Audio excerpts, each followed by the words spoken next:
तो बच्चों आज स्टार्ट करेंगे केमिकल प्रॉपर्टीज ऑफ एल्कीन को कंटिन्यू कर रहे हैं। ठीक है, हमने 5 प्रॉपर्टीज की पढ़ ली थी। Addition of water, addition of H2SO4 कर लिया था, मार्कोनी कॉम्बी कर लिया था। अब ऑक्सीडेशन पे आते हैं। यहाँ पर एक कंपाउंड लिख रहा हूँ CH2 डबल बॉन्ड CH2। ये कुछ रिएक्शंस ऐसी है ना जिनकी बहुत ज्यादा एक्सप्लेनेशन नहीं है। ठीक है, इनको डायरेक्टली आपको याद करना है, पेपर में डायरेक्ट आती है। तो यहाँ पे आपने क्या डाला, एल्कलाइन KMNO4। इनका काम क्या होता है, बहुत स्ट्रॉन्ग ऑक्सीडाइजिंग एजेंट होते हैं। तो एल्कीन को ये कहाँ तक ले जाते हैं, बहुत स्ट्रॉन्ग से थोड़े से कम ही होते हैं। एल्कीन में ये ना ये वाला बॉन्ड तोड़ेंगे और 2 OH ग्रुप लगा देंगे, तो आपका प्रोडक्ट क्या बन जाएगा, CH2। यहाँ पे ये वाला बॉन्ड तोड़ दिया, दोनों पे एक एक वैकेंसी है, यहाँ पर भी OH लगा दिया, यहाँ पर भी OH लगा दिया। ठीक है भाई, अगर यही प्रोपीन होता तो प्रोपीन में क्या होता, CH3 CH double bond CH2। आपने क्या डाला, यही वाला रिएजेंट एज इट इज डाल दिया, क्या बन गया, CH3 CHOH। यहाँ पर भी क्या बन गया, CH2OH। ठीक है, सर वो यही KMNO4 ही देंगे। हाँ, एल्कलाइन KMNO4 ये रिएजेंट है। ये रिएजेंट ऑक्सीडेशन कर रहा है, किसका, एल्काइन का कर रहा है डायऑल्स में। इसको बोलते हैं विसिनल डायऑल। विसिनल का क्या मतलब होता है, विसिनल का मतलब होता है एडजेसेंट कार्बन पर लगना, विसिनिटी है ना, विसिनल डायऑल्स। लिख लो इसे जल्दी से। इसके बाद एक कंपाउंड और है, ये दो तो भाई साहब बिल्कुल ही आपको नहीं पूछने की कैसे आए। हाँ सर, इसका कलर क्या होता है? इसका एल्कलाइन KMNO4 का डार्क पिंकिश टाइप होता है, डार्क पिंक मान ले एकदम, है ना, वॉयलेट उसमें ले आओ। और सर ब्लू वाला कौन सा? देख, 2 रिएक्शन इसकी और करा रहा हूँ। ठीक है, पहले उसे लिख लो, फिर बताऊंगा ये कैसे आई। एक का तो तरीका बता दूंगा, बाकी का बता भी नहीं पाऊंगा। यहाँ ध्यान दे। सर एक ब्लू कलर का रिएजेंट होता है, वो कौन सा होता है? अबे बहुत सारे होते हैं। सर वो मैंने आयोडीन में डाल दिया, ब्लास्ट हो गया था। कहीं और डालना चाहिए। ये ले, यहाँ पर हमने क्या डाला, वही KMNO4।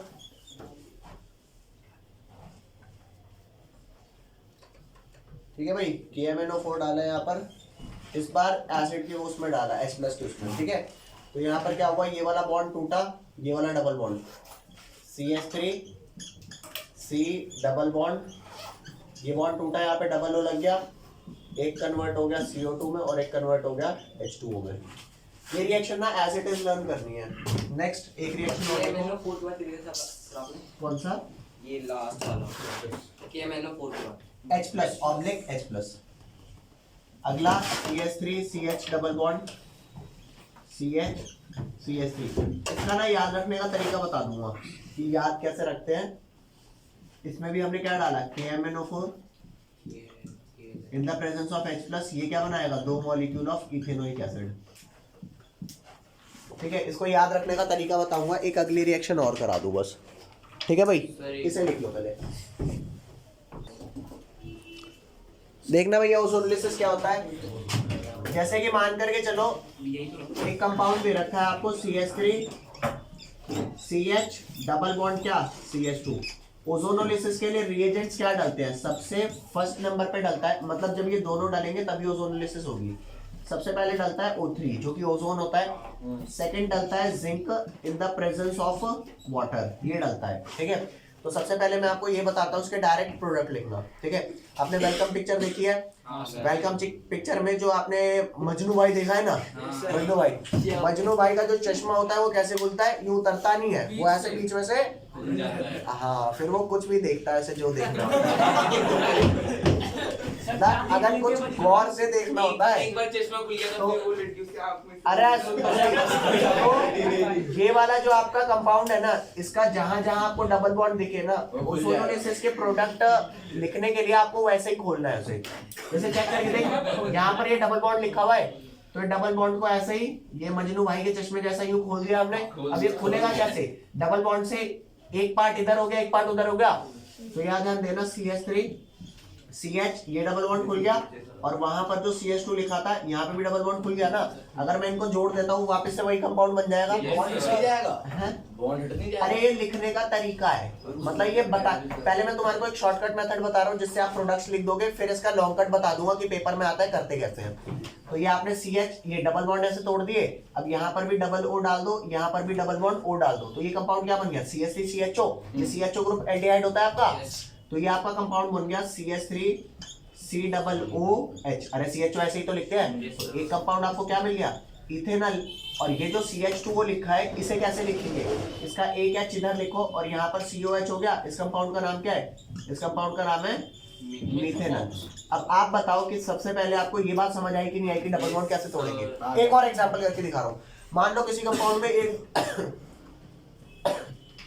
एक डबल बॉन्ड है, बहुत सारे डबल बॉन्ड है।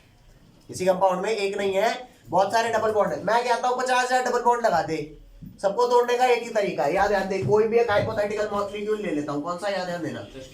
CH3 CH, ये डबल बॉन्ड, फिर यहाँ C, फिर यहाँ डबल बॉन्ड, फिर यहाँ CH, फिर यहाँ CH3 CH2 CH3, ऐसे करके लिख दे। पहले लिख दिया कंपाउंड, ठीक है भैया। अब ओजोनोलिसिस ये करेंगे कब, ऐसे डबल बॉन्ड करेंगे कब, जब आपको ये रिएजेंट्स डाल के दिए होंगे, ठीक है। तो फिलहाल इसको करने के लिए अगर इसका ओजोनोलिसिस करना है तो जहां जहां मेरे को डबल बॉन्ड दिख रहा है वहां पे मेरे को क्या करना है, ये ऐसे करके क्या किया, तोड़ दिया। तो चेक करके देख अलग होकर के कितने मॉलिक्यूल्स मिले। अगर तुमने 2 पार्टीशन लगाया तो टोटल 3 मिलेंगे। अरे वहां पे 1 पार्टीशन लगाया था तो 2 मिले थे। तो यहाँ पर चेक कर क्या मिलेगा, CH3 CH, यहाँ डबल बॉन्ड मिला, यहाँ C के साथ इधर डबल बॉन्ड मिला, इधर डबल बॉन्ड मिला, और यहाँ पर CH के साथ यहाँ डबल बॉन्ड CH2, और यहाँ क्या मिला CH3, यहाँ डबल O लगा, यहाँ डबल O, यहाँ डबल O, यहाँ डबल O। ये क्या मिला CH3 CHO, ये क्या मिला CO2, ये क्या मिला CH3 CH2 CHO। तो ये एक मॉलिक्यूल तुम्हारा प्रोपेनल का मिला, एक मिला इथेनॉल का, एक मिला कार्बन डाइऑक्साइड का। तो प्रोडक्ट लिखना समझ आया कि नहीं आया। सबसे पहले ये प्रोडक्ट लिखो, फिर आपको ये समझाता हूं कि अब एक्चुअल में कैसे लिखा जाएगा अगर पेपर में आएगा। तो पहले जल्दी लिख लो इसे। चलो भाई ध्यान देना। अब बात आती है कि आपका ये कंपाउंड दे रखा है, अब आपको ओजोनोलिसिस करनी है। पेपर में क्वेश्चन ऐसा आएगा, फर्स्ट आपको ये O3 डाल देगा, यहाँ A लिख देगा, और उसके बाद यहाँ पर जिंक और वाटर डाल देगा और यहाँ B लिख देगा, ठीक है। ऐसे पेपर में ये रिएक्शन आती है।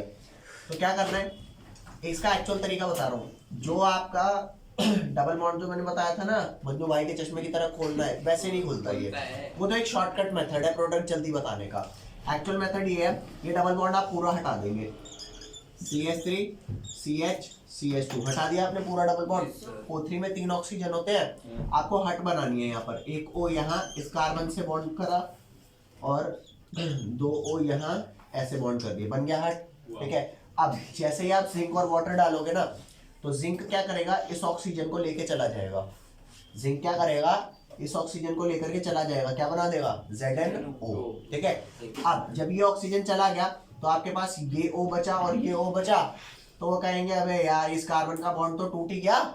जब आपका जिंक आया, ये जिंक इस ऑक्सीजन को लेके चला गया तो कार्बन से ये बॉन्ड टूट गया, मतलब ये कार्बन फ्री है ना। तो ये कार्बन इस ऑक्सीजन को कहेगा तू भी उससे बॉन्ड तोड़ दे और हम यहाँ पे बॉन्ड बना लेते हैं। यही बात समझ भाई। ये वाला बॉन्ड आपका टूट चुका था क्योंकि Zn के साथ O चला गया, तो ये बॉन्ड तो टूट ही गया था, तो C का उससे बॉन्ड टूट गया। अब कार्बन के पास इक्विवेलेंसी खाली है ना, तो कार्बन इस ऑक्सीजन को कहेगा भाई काम कर तू भी ना उच्च बॉन्ड तोड़ दे, ये बॉन्ड टूट जाएगा। तो अब हम दोनों डबल O कर देंगे, तो ये कंपाउंड आपका क्या बना CH3 COOH, समझ गए। और ये वाला क्या बन गया CH2, क्योंकि इसका भी O से बॉन्ड टूट जाएगा, तो कहेगा भाई तू उस वाले से भी टूट दे, हम डबल O हो जाएंगे, ले बन गया प्रोडक्ट। और साइड प्रोडक्ट क्या हुआ आपका Zn, समझ गए। मेरा एक क्वेश्चन है, हमें ड्रॉ करना पड़ेगा पेपर में ये, हाँ अगर ये ऐसे आता है तो ये ड्रॉ करना पड़ेगा। इस कंपाउंड को बोलते हैं ओजोनाइड। और मेरी बात और सुनो, ये जो पूरा रिएक्शन मैंने आपको 2 स्टेप में करा दी ना, मतलब मैकेनिज्म के मैंने आपको सिर्फ 2 स्टेप दिए, एक्चुअल में 6 स्टेप होते हैं, ठीक है। तो ये ओजोनाइड स्ट्रक्चर इतनी जल्दी नहीं बनता, इसको भी बनाने में थोड़ा सा 2-3 स्टेप और है। तो आपको सारा अगर बताएंगे ना परेशान हो जाओगे। फिलहाल अभी आपको क्या करना है, डबल बॉन्ड तोड़ा, ये हट बना दी, हट के बाद एक ZnO बना दिया, यहाँ पे डबल O चिपका दिया। पूरे नंबर मिलेंगे, हाँ यहाँ पे पूरे नंबर आपको मिलेंगे। तो फिलहाल आपके यहाँ पे ए प्रोडक्ट तो ये हो गया ओजोनाइड वाला, ये ओजोनाइड आपका ए हो गया ये वाला। अब यहाँ पे आपका सिर्फ बी नहीं मिलेगा, B+C+D मिलेगा। तो बी क्या हो गया आपका CH3 CHO, ठीक है भैया, CH3 CHO। बी क्या हो गया HCOH। जनरली वो डी लिख के नहीं देते क्योंकि वो साइड प्रोडक्ट मांगते नहीं है, वैसे डी यहाँ पे क्या हो जाएगा, समझ गए बात, फटाक से लिख। ये इसका एक्चुअल मेथड है, ठीक है जी।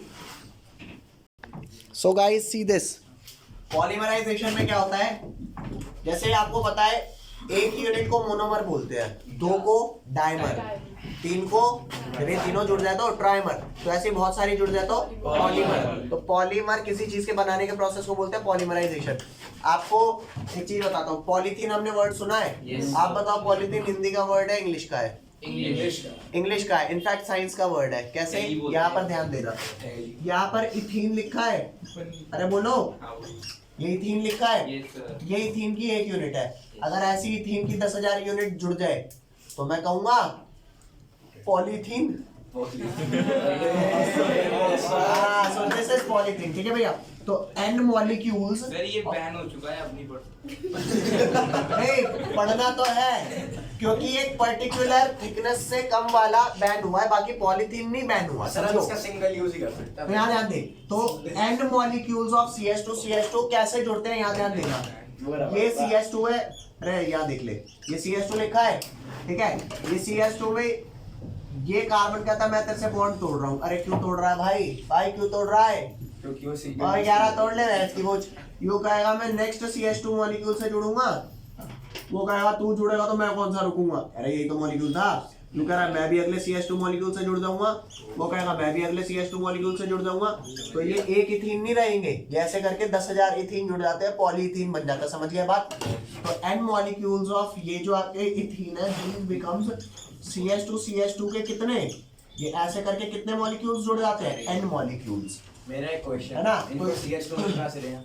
है CH2 मिल कहां से रहा है इसको इतना? ये हम डाल रहे हैं ना, हम इथीन के बहुत सारे मॉलिक्यूल एक्ट करने के लिए डाल रहे हैं। तो ये हो गया आपका इथीन, और ये आपका हो गया, इसको पॉलीइथीन नहीं बोलते, इसको पॉलीथीन बोलते हैं। वाई के आगे ई को हटा देते हैं। अब चाहिए क्या होता है इसके लिए? हाई टेम्परेचर चाहिए होता है, ठीक है भैया। और क्या चाहिए होता है? हाई प्रेशर चाहिए होता है इसके लिए। और क्या चाहिए होता है? एक कैटलिस्ट। ना आपको कैटलिस्ट का नाम बताया, ना प्रेशर की रेंज, ना टेम्परेचर की रेंज, डायरेक्ट आपको रिएक्शन बताइए कि इथीन पॉलीमराइज होता है। समझ गए? वेरी नाइस, लिख लो इसको जल्दी। नंबर इमेजिन गाइस सी सामने, मान लो ये CH2 लिखा है यहाँ पर, अगर इस CH2 का एक एच हटा के CH3 लगा दूंगा तो क्या कंपाउंड ऐसा दिखेगा? CH3 ऐसा। सर वो श्याओ नहीं है आपका बहुत टाइम। बॉन्ड से CH2 लिखा है ना यहाँ पे, तो CH2 का एक एच हटाया, यहाँ पे क्या लगा दिया? CH3, तो प्रोटीन बन गया। तो जब ये पॉलीमराइज होगा तो क्या बनेगा? चेक करिए, देखिए डबल बॉन्ड हटाना ना, डबल बॉन्ड हटने के बाद ये और ये कार्बन आगे एक्सटेंड होंगे। तो इसको ऐसा लिख लो बनाने के लिए, CH2 डबल बॉन्ड CH और यहाँ पर CH3 लिख दो। लिख दिया? तो जब ये बॉन्ड आप तोड़ोगे तो इसके n मॉलिक्यूल्स क्या बन जाएंगे? CH2 ये, यहाँ पर CH और यहाँ पर CH3 और ये n मॉलिक्यूल। तो ये आपका प्रोटीन है ना गाइस? वो क्या बन जाएगा? पॉलीप्रोपीन, ठीक है। इसे लिख लो। अब प्रिपरेशन ऑफ एल्कीन्स पर आते हैं। देख सिंपल सी बात है, यहाँ पर CH2 लगे थे तो CH2 एक्सटेंड हो रहा है। अब यहाँ का एक एच हटा करके क्या लगा दिया? CH3 लगा दिया। तो CH3 ऊपर कर दिया, बाकी इनको जोड़ दे। नेक्स्ट लिखो, सर 1 मिनट लिख दो। Preparation of alkenes, alkyne. ले, प्रिपरेशन ऑफ एल्काइन दो ही है बस यहाँ पर। फ्रॉम फर्स्ट क्या है? कैल्शियम कार्बाइड,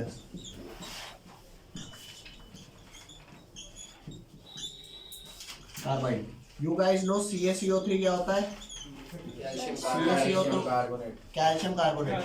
आप हीट करोगे तो यहाँ पे क्या आ जाएगा? CaO plus. You guys know oxygen -2 होता है, कैल्शियम +2 होता है। ओके, तो आपने CaO को हीट रिएक्ट कराया C3 से, सॉरी C3 से नहीं, O3 से, 3C से। अबे कार्बन तो सिंगल होता है ना, कार्बन सिंगल होता है। यहाँ पे 3 कार्बन है, हमने इससे रिएक्शन कराया, क्या बना? एक तो आपका बन गया, एक कार्बन O को लेके चला गया, क्या बना दिया? CO। और जो 2 कार्बन बचे ना, वो Ca के साथ जुड़ गए CaC2, क्योंकि पता है कैल्शियम यहाँ भी +2 था, कैल्शियम यहाँ भी +2 है ना? तो C2 पे क्या चार्ज आ गया? -2। इसको क्या बोलते हैं? Calcium carbide. This is the calcium carbide, समझे? और ये आपका कार्बाइड आयन होता है C2 नेगेटिव। इसका स्ट्रक्चर कैसा होता है? C ट्रिपल बॉन्ड C, इस कार्बन पे नेगेटिव और इस कार्बन पे नेगेटिव, तो C2 negative ion is basically called carbide ion. Okay, लिख ले इसे जल्दी। अब ये जो कार्बाइड आयन आया ना CaC2, ठीक है भैया, ये CaC2 जो आया है इसको मैं वाटर से रिएक्ट कराता हूँ। You guys know water contain H+ and OH- ion. Yes, sir. तो एक वाटर में एक H+ और एक OH- होता है, तो दो वाटर में कितने हो जाएंगे, 2 H+ और 2 OH-, तो 2 H+ होंगे वो C2 से वो हो जाएंगे रिएक्टर, तो क्या बन जाएगा C2H2, और जो 2 OH- होंगे वो Ca से हो जाएंगे CaOH होल ट्वाइस। नहीं आई बात समझ? और ये C2H2 आपका क्या होता है, इथाइन ही तो होता है। ठीक है जी, ये बन गया, लिख ले भैया, पहली प्रिपरेशन हो गई। Okay sir. थर्ड सेकंड लिख भैया। ओ भाई साहब, खूब लंबी उम्र है ना विसिनल की। सर ये खत्म क्यों नहीं हो रहा? इससे कल जब देखो आ जाता है। विसिनल डाइहाइलाइड। बड़ा वेला है तो काम दो इसको। ओए ये देख, काम दे दिया इसको। या फिर यूपीएससी क्रैक करवाओ इसको। चालू बिहारी नहीं है।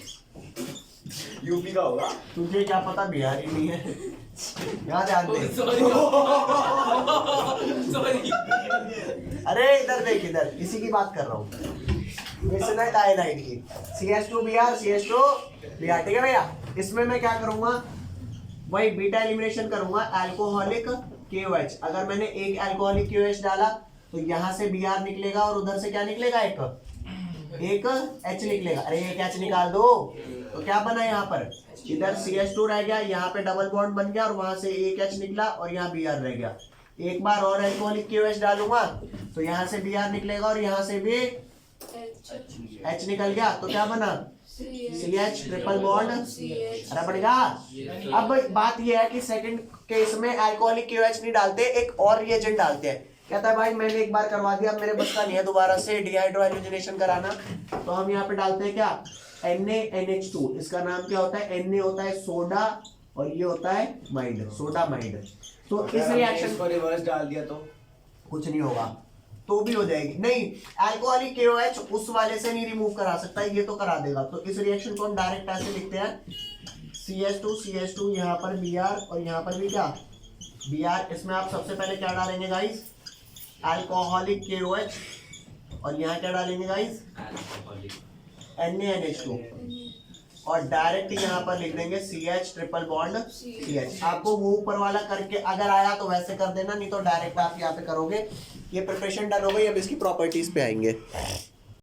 आपको अब एसिडिक नेचर बताता हूँ और ये समझाता हूँ किसी भी चीज का एसिडिक नेचर किस वजह से आता है। आप सारे बच्चों को ये पता है, एसिड वो होता है जो H+ देता है, और H+ देने के बाद वो जो नेगेटिव स्पीशीज बची है अगर वो स्टेबल नहीं है तो वो रोने लग जाएगी, कहेगी H+ नहीं, मैं तुम्हारे बिना वो क्या रहा है सकता हो क्या, क्या समझ रखा है तुमने मेरी बात सुनिए आप, जेंडर डिफाइंड नहीं है, वो वॉलमार्ट बैग है। तो मेरी बात सुनना, तो वो नेगेटिव और पॉजिटिव अगर अलग अलग नहीं रह सकते तो वो एसिड ही क्या जो डिसोसिएटेड फॉर्म में ना रह सकता हो, यही बात समझ। तो यहाँ पर ध्यान देना, आपको सिर्फ एसिडिक कैरेक्टर ऑफ एल्काइंस पढ़ाने के लिए कहा है, लेकिन मैं एल्कीन्स भी पढ़ाऊंगा और एल्कीन्स भी पढ़ाऊंगा, ठीक है। तो यहाँ ध्यान देना, ये आपका एल्काइन है, ओए सामने ध्यान दे, एल्काइन है इथाइन। यहाँ पर एक और लिख देता हूँ CH2 डबल बॉन्ड CH2, ठीक है भैया। और यहाँ पर क्या लिख देता हूँ CH3 सिंगल बॉन्ड आएगा ना जी, yes sir, single bond CH3। Okay guys, अब यहाँ पे मैंने क्या किया, इसमें से H+ निकाला तो क्या बचा यहाँ पे CH, और ट्रिपल बॉन्ड क्या बेटा बेटा, ट्रिपल बॉन्ड C नेगेटिव, और ये H+ बचा। अरे बोल दे भैया, वो एसिड ही क्या जो H+ ना देता हो, दे तो दिया, तो आया ना नेगेटिव पार्ट। आगे देखो, U भी एक H+ देगा तो क्या बचेगा, CH2 double bond CH negative बचा ना जी, और ये H+ हो गया। याद ध्यान दे, ये CH3 और ये CH2 नेगेटिव, मानते हो नहीं मानते? ओ मान लिया भाई सब, लो मान लिया इन्होंने। चलिए यहाँ ध्यान दे, अब ये जो तुम्हारा लिखा है CH ट्रिपल बॉन्ड CH, ठीक है। आपको पता है इलेक्ट्रॉन पेयर किसके बराबर होता है, जिन्होंने केमिकल बॉन्डिंग नहीं पढ़ा वो भी ध्यान दे, तू ध्यान दियो भाई, ध्यान दे। इलेक्ट्रॉन पेयर हमेशा किसके बराबर होता है, bond pair plus lone pair. सुन मेरी बात, इलेक्ट्रॉन पेयर होता है bond pair plus lone pair. अगर इलेक्ट्रॉन पेयर की वैल्यू आ रही है आपकी क्या 2 आ रही है, तो हाइब्रिडाइजेशन हो जाएगी Sp। हाइब्रिडाइजेशन क्या हो जाएगी sp। अगर इलेक्ट्रॉन पेयर की वैल्यू आ रही है 3 तो एक s 2p। अगर तो यहाँ पर क्या हो गया sp2। अगर EP की वैल्यू 4 आ रही है sp3। अगर EP की वैल्यू 5 आ रही है sp4 नहीं होता क्योंकि चौथा p एग्जिस्ट नहीं करता, मात्र 3 p होते हैं, तो वो कहेगा sp3। चलो एक db ले लो, 5 है ना, तो मेरी बात सुनना। तो EP की वैल्यू क्या है और क्या हाइब्रिडाइजेशन है ये आप पता लगा लोगे, समझ गए। अब इधर ध्यान दे, मान लो एक माँ बाप है, उसके 2 ही बच्चे हैं, एक s एक p, तो दोनों को जायदाद में हिस्सा कितना मिलेगा 50-50%। यहाँ पे एस कैरेक्टर कितना है बेटा 50%। एस कैरेक्टर यहाँ पे है 50%। मेरी बात तसल्ली से सुन ले भैया, वरना समझ नहीं आएगा और 12वीं में बार बार यूज होगा ये। एक माँ बाप उसके 2 बच्चे, एक एस एक पी, दोनों का कितना कितना 50-50%। एस को मिला 50%। फिर एक माँ बाप उनके 3 बच्चे, एक एस 2 पी, यहाँ पे एस को क्या मिला 30। सबको 1/3 मिलेगा। 1/3 क्या होता है 33.3%। तो यहाँ पे एस कैरेक्टर कितना है बेटा 33.3। क्या आया 33.3%। फिर बता दिया sp3 में कितना है 25%। हाँ, यहाँ पे एस कैरेक्टर आपका हो गया 25%। ये बात समझ रहे हो। अब मेरी बात सुन, एस कैरेक्टर होता है एस ऑर्बिटल का कैरेक्टर। एस ऑर्बिटल का कैरेक्टर जितना ज्यादा, एस ऑर्बिटल सबसे ज्यादा अट्रैक्टेड होता है टुवर्ड न्यूक्लियस। ये बात आपको नहीं पता ना, अरे शील्डिंग इफेक्ट पढ़ाया था। शील्डिंग इफेक्ट में तुम्हें बताया नहीं था कि एस ऑर्बिटल सबसे ज्यादा शील्ड करता है क्योंकि एस का स्ट्रक्चर होता है स्फेरिकल होता है। हाँ, तो एस ऑर्बिटल सबसे ज्यादा अट्रैक्ट करता है। तो किसी के पास अगर एस कैरेक्टर ज्यादा है मतलब उसके पास इलेक्ट्रॉन रोकने की क्षमता बहुत ज्यादा है।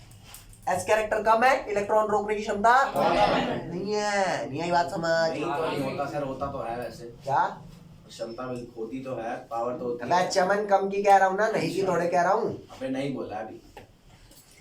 समझ रहा हूँ, हाँ। अबे कम होती है। तो मेरी बात समझाना, समझना मेरी बात। एसपी में एस कैरेक्टर ज्यादा है तो इलेक्ट्रॉन रोकने की क्षमता बढ़िया होगी। मेरी बात सुन, यहाँ पर ये जो देख, इस कार्बन पे लोन पेयर तो एक भी नहीं है। लोन पेयर एक भी नहीं है, सिर्फ बॉन्ड पेयर है। और बॉन्ड पेयर भी पता है कौन से काउंट करते हैं, बॉन्ड पेयर सिग्मा ओनली। कौन से काउंट करते हैं सिग्मा। तो इस कार्बन में कितने सिग्मा बॉन्ड लगे हैं, ये देख, एक ये सिग्मा, एक ये सिग्मा और बाकी के 2 क्या है ये वाले पाई। अरे 1 सिग्मा 2 पाई। अरे हर बॉन्ड में 1 सिग्मा होता है, बाकी के पाई होते हैं। तो मेरी बात सुन, 1 सिग्मा 2 पाई और 1 सिग्मा ये, तो 2 सिग्मा हुए। लोन पेयर है नहीं तो बॉन्ड पेयर 2 हुए, लोन पेयर है नहीं, ईपी क्या आया हाइब्रिडाइजेशन sp हो जाएगी। हाँ। तो एल्काइन में जो कार्बन के हाइब्रिडाइजेशन होती है sp होती है। वही अगर तेरा वो होता क्या बोलते हैं इथीन होता, तो यहाँ पे हाइब्रिडाइजेशन क्या होती है बेटा कार्बन की sp2। पूछ क्यों, क्योंकि ये एक सिग्मा, ये एक सिग्मा, ये एक सिग्मा और एक पाई है ना, तो 3 की वजह से sp2। और वही अगर इथेन होता sp3 तो सारे सिग्मा होते, सिग्मा सिग्मा सिग्मा सिग्मा। अरे समझा कि नहीं समझा, तो सारे क्या हुए यहाँ पे कार्बन की हाइब्रिडाइजेशन sp3। मेरे को एक बात बता दे, कौन सा कार्बन ज्यादा इलेक्ट्रोनेगेटिव हुआ या इलेक्ट्रॉन रोकने की क्षमता ज्यादा है sp वाले की ना। तो मेरी बात सुन, तो मेरी बात सुन, इसने H+ दान दिया तो कार्बन पे नेगेटिव चार्ज आया। Yes yes sir. इसने नेगेटिव दान दिया, कार्बन पे नेगेटिव आया। Yes sir. ये वाला कार्बन दान देने के बाद ये वाला कार्बन कौन सा था sp हाइब्रिडाइज था। ये वाला कौन सा था sp2 था। ये कौन सा था, मानते हो नहीं मानते। मैं तो एक बात बताता हूँ, एक नॉर्मल सी बात होती है। कुछ लोग होते हैं, मैं सबके बारे में नहीं कह रहा ना, मैं गरीबी या अमीरी के बारे में कुछ कह रहा हूँ। कुछ लोग होते हैं, उन्हें तुम 10 लाख रुपए दे दोगे ना, कहोगे से रख ले। उनने पूछा किसके हैं, कहेगा तेरे हैं रख ले। तो उनको काटेंगे वो पैसे। गाड़ी ले आता हूँ, मेरा फोन ले आता हूँ। अरे रख ले, रखने के लिए दिया है ना, पहले जब नहीं था तो भी तो नहीं ला रहा था, अभी मतलब रख ले। नहीं नहीं गाड़ी ले आता हूँ एक। क्यों, उन्हें वो काट रहे हैं। ठीक है, अब समझ, कुछ लोग ऐसे होते हैं, उन्हें तो 1 करोड़ रुपया भी दे देगा ना तब भी फटे स्कूटर पे ही घूमेंगे। क्यों, वो पैसे शांत रखने, उनको पैसे काटते नहीं है। तो यहाँ पर ध्यान दे, यहाँ पर कार्बन को नेगेटिव चार्ज दे दिया, यहाँ पे CH को नेगेटिव चार्ज दे दिया, यहाँ पे CH2 को नेगेटिव चार्ज दे दिया। हमने कहा रख ले इसे, देना मत किसी को, रख ले। अब कार्बन कौन सा कार्बन है जिसका इलेक्ट्रॉन होल्डिंग कैपेसिटी ज्यादा है, जिसका एच कैरेक्टर ज्यादा है, जिसका एच कैरेक्टर। अगर इसका एच कैरेक्टर बढ़िया नहीं होता ना तो ये अपने पास रख नहीं पाता, क्या ले लूंगा इस पैसे से, ऐसा होता मामला। यही बात समझ। तो जितना तगड़ा एस कैरेक्टर, ये वाली बात बार बार यूज होगी ऑर्गेनिक केमिस्ट्री में जब आओगे। उठा के कह देगा एस कैरेक्टर ज्यादा, एस कैरेक्टर कम, एस कैरेक्टर sp2 में इतना, sp में इतना, sp3 में इतना। अन्ना कहेगा क्या कह रहा है ससुरे, समझ तो आ नहीं रहा एस कैरेक्टर क्या कह रहा है। तब वहां पे ना एस कैरेक्टर समझ आता, ना एक्स प्लस दिया समझ आता, ना नेगेटिव समझ आता, ना इलेक्ट्रॉन होल्डिंग कैपेसिटी समझ में आती। अगर एस ज्यादा हो तो स्टेबल होता ना कि इलेक्ट्रॉन लेने के। हाँ, इलेक्ट्रॉन लेने के बाद वो किसी को देने का नहीं। अगर तेरे पास 1 करोड़ रुपए भी रख करके ज्यादा उड़ने की कैपेसिटी नहीं है ना, तो तू अमीर कहलाएगा। पता चला देश में जेब में 10,000 रुपए आए नहीं, जाता हूँ 60,000 का फोन ले आता हूँ। किस पे? किस्तों पे, बाकी मैं अपनी ऐसी तैसी करा के भर लूंगा। Direct option. तो यहाँ पे एस कैरेक्टर ज्यादा, इलेक्ट्रॉन होल्डिंग कैपेसिटी ज्यादा, और ये कार्बन बहुत इलेक्ट्रोनेगेटिव है। और मेरी बात सुन, ये कार्बन इतना ज्यादा इलेक्ट्रोनेगेटिव है कि इसने जब इलेक्ट्रॉन रखे ना अपने पास, यूएच प्लस कह रहा है प्लीज कंबाइन हो जाएगा, निकल इसकी कुछ इतनी मुश्किल से तो इलेक्ट्रॉन मिलाए, गरीबों की तरह आ जाओ, ये भिखारी तो एच प्लस बाइंड बना लो, कीबोर्ड बना लो, इतनी मुश्किल से तो मिला है। तो ये वाला एस कैरेक्टर कम है, इलेक्ट्रॉन नहीं रख सकता। मेरे पे इलेक्ट्रॉन आए हैं, क्या करूं, लगता है बॉन्ड बना लो, मन कर रहा है बॉन्ड बना लूं, समझ रहे हो। और इसका एस कैरेक्टर तो मात्र 25% बना लेगा वो। ये तो आराम से बना लेगा। यूं नहीं रहता है इधर की साइड, चला जाता है इधर।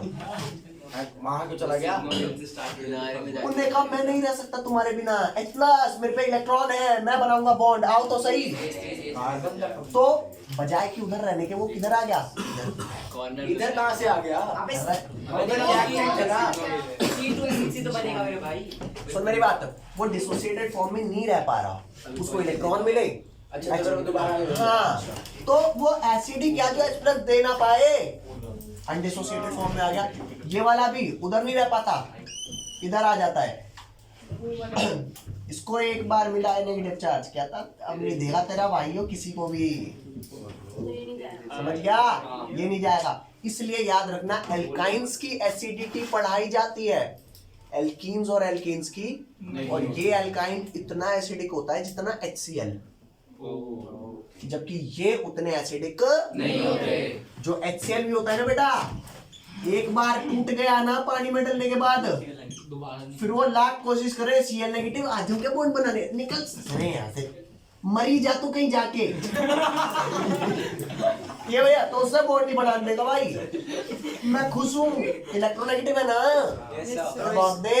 Yes sir. हाँ लिख फटाफट इसको। तो अगर कोई पूछे अल्काइन, एल्कीन और एल्केन में कौन ज्यादा इलेक्ट्रोनेगेटिव, तो बेटा यहाँ लिखना, ओ सॉरी एसिडिक कौन है, तो ऑर्डर ऑफ क्या है, एल्काइन सबसे ज्यादा, एल्कीन उससे कम, और एल्केन उससे भी कम। ये क्या है, ये आपका order of decreasing, in fact decreasing order of acidity. ठीक है बेटा, एक बार इसे फटाफट लिखिए। भाई तुम्हें ऐसा लग रहा होगा कि ये इजीली समझ में आ जाता है, यू समझ में नहीं आता, जल्दी करो इसे। टीचर ने आज सेम चीज